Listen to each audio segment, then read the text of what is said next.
Welcome to the tour of what I'm calling the Upper Clinch River. Right now I'm at Norris Dam. Norris Dam is one of the tallest dams in the TVA system, and Norris Lake is one of the deepest lakes in our area.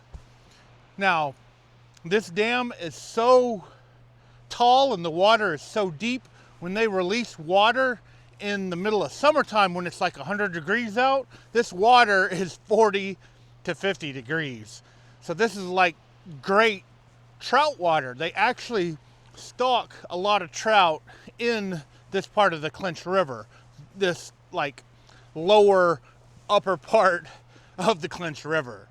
Now this dam has three ways to release water.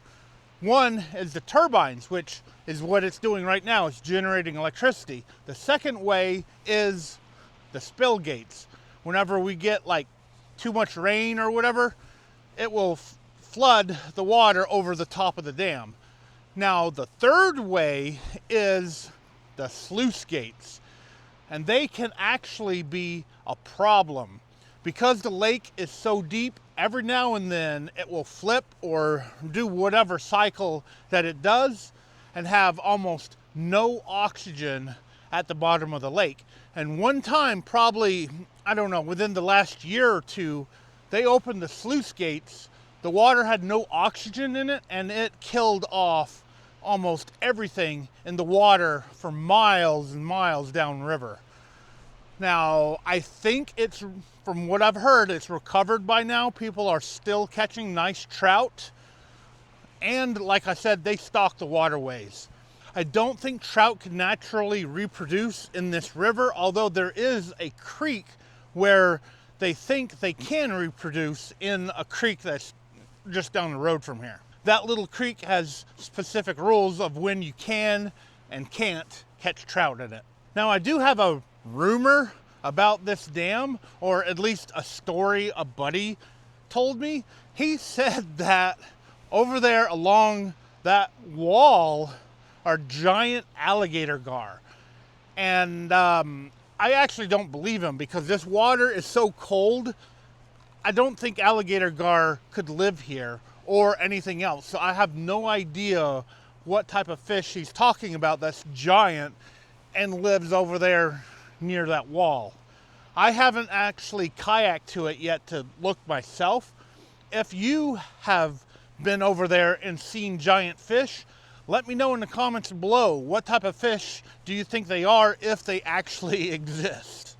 And I am definitely going to talk about other rumors and secrets on this video. In fact, let's go downriver.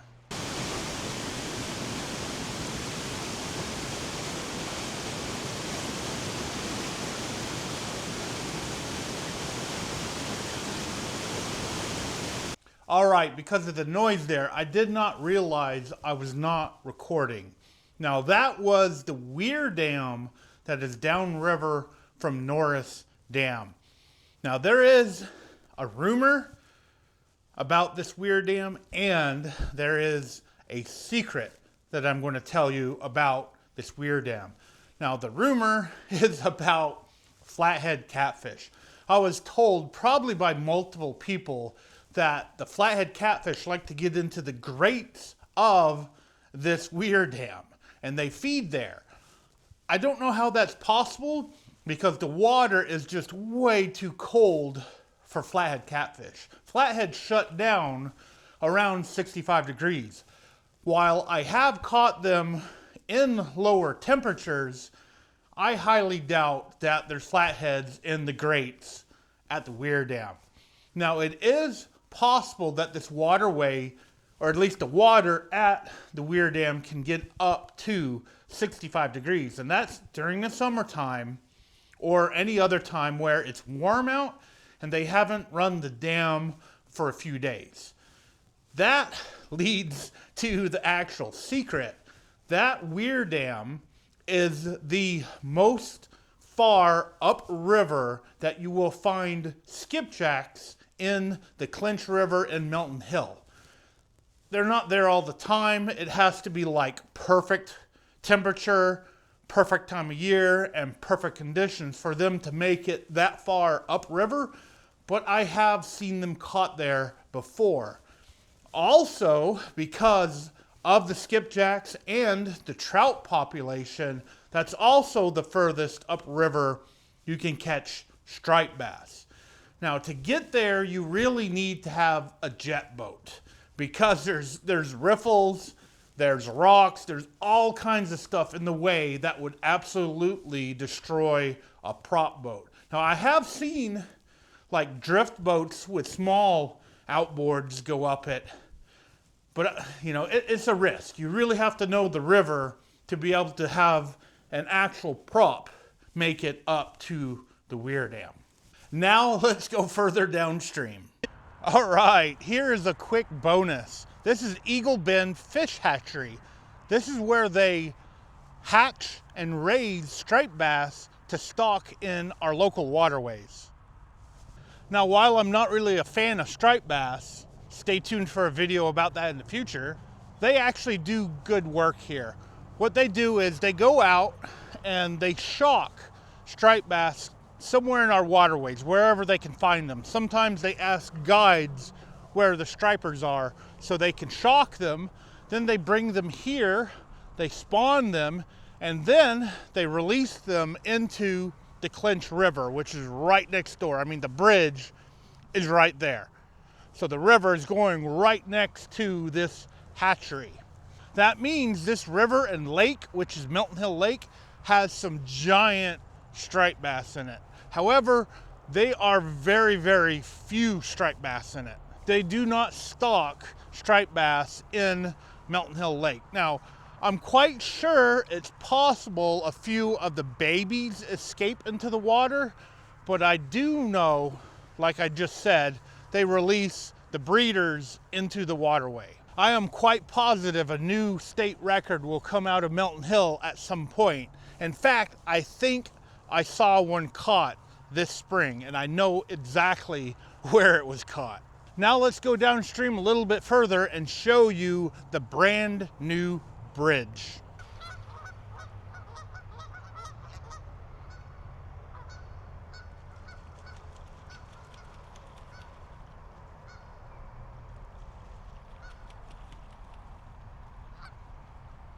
Now this is the new bridge in Clinton, Tennessee.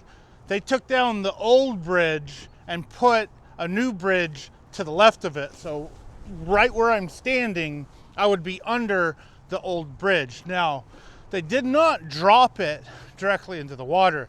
They did actually remove it piece by piece. So there shouldn't be any kind of rubble in the water here. Now in this section of the river, I lost a monster carp one time. Behind the camera is kind of a little mini park, and I was carp fishing here, and I think I caught a carp and then I lost a huge one. In the past, I have actually caught perch here and I've caught trout. So trout do travel this far downriver. Now, as you can see, there's also a boat ramp here. This is the original boat ramp. It was closed for a very long time while they were building the bridge, but now it's open and ready to fish out of. Now, I don't know what they were thinking when they designed this parking lot. They made the boat parking like a football field or more away from the ramp. And that boat parking is close to the baseball fields.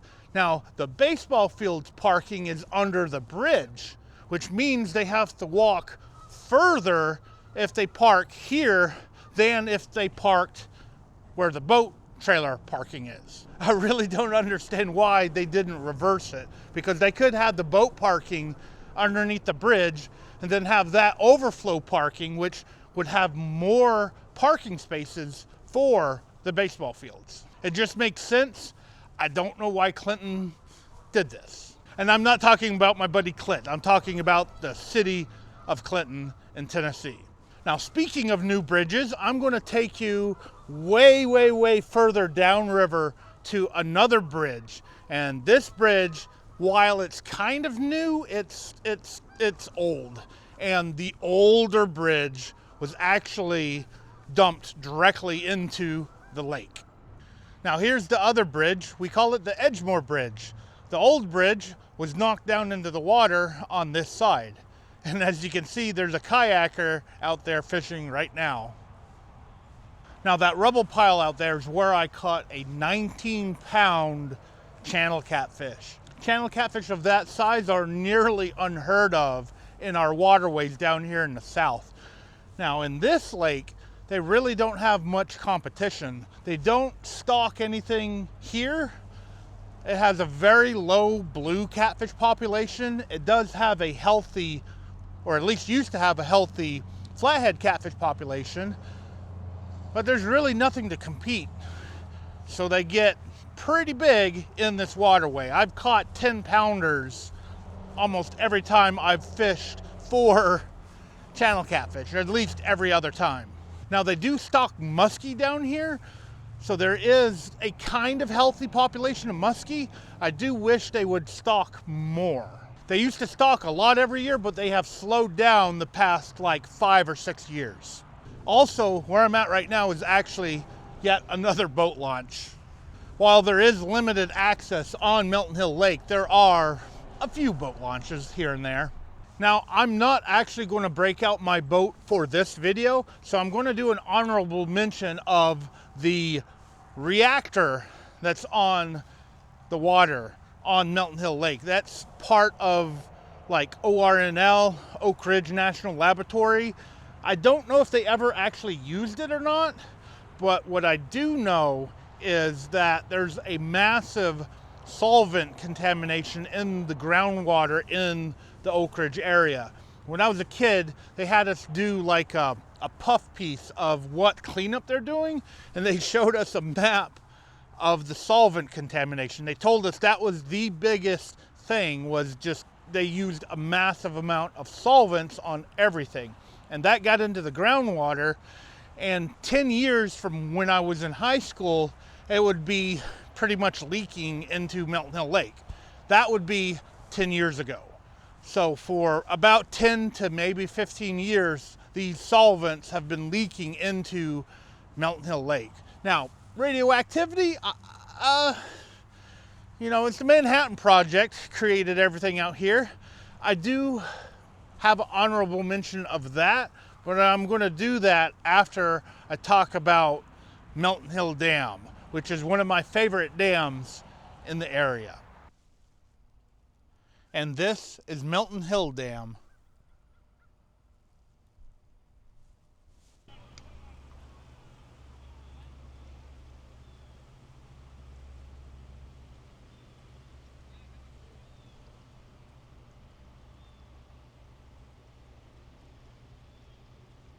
Now, before I talk about Melton Hill Dam, there is a rumor on the lake that I forgot to mention.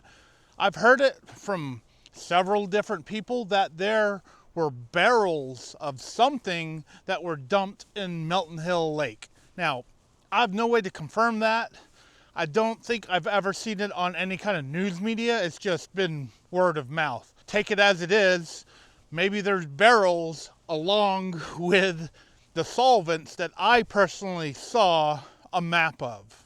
Now, Melton Hill Dam is kind of a special place for me. When I was young, my parents would drop me off here with friends to fish overnight. It was a very good place to fish. There were tons of shad. You could catch skipjacks galore, catfish, everything. Now, I noticed over the years, the population of everything kind of went downhill. Some of the locals believe that it's because of the shad dealer. There is a guy that started coming here like 20 years ago or more, and he started catching threadfin shad. And I mean, he would catch millions and millions of them. And over time, when you deplete the population of the bait fish, it does impact everything else. So there's not as many white bass here as there used to be. Skipjacks are actually super rare now. And stripers, they do get in here, but they're not here all the time. Still, I do like to take clients here because you can still catch fish. You can catch drum, you can catch striped bass. I mean, everything that I mentioned, you can still catch here. Now I do have two stories to tell you about when I was a kid here one time. The first one was my fishing buddy's brother. He absolutely hated fishing. I talked him into coming down here with some of his friends and some of his girlfriends to fish. And between me and his brother, my fishing buddy, we had enough rods to give to everybody. And they were tossing simple rooster tails. The white bass just happened to be running really thick that day, and they were catching fish after fish after fish on the first cast every single time. He told me that that was the most fun he had ever had fishing ever. And I think he didn't like fishing because he never caught anything whenever he went fishing. So I took him out, we caught a lot of fish. That's something that I actually try to do with my guide service, and that's why, you know, I bring them here if you're wanting a mixed bag trip. Now the other story was one of the nights when I was here overnight with a buddy. Now, I don't know where I got the idea. I think I got it from saltwater fishermen because I don't remember seeing anybody else doing this ever. And I took a skipjack, I put it under a balloon and threw it out there hoping to catch that 100-pound catfish that lives below the dam. And I tell you what, I was sitting there and all of a sudden something grabbed my catfish combo, which was set for the big fish. I had the drag set right. I just remember I went through everything to make sure I could bring in an 80 to 100-pound fish with that combo.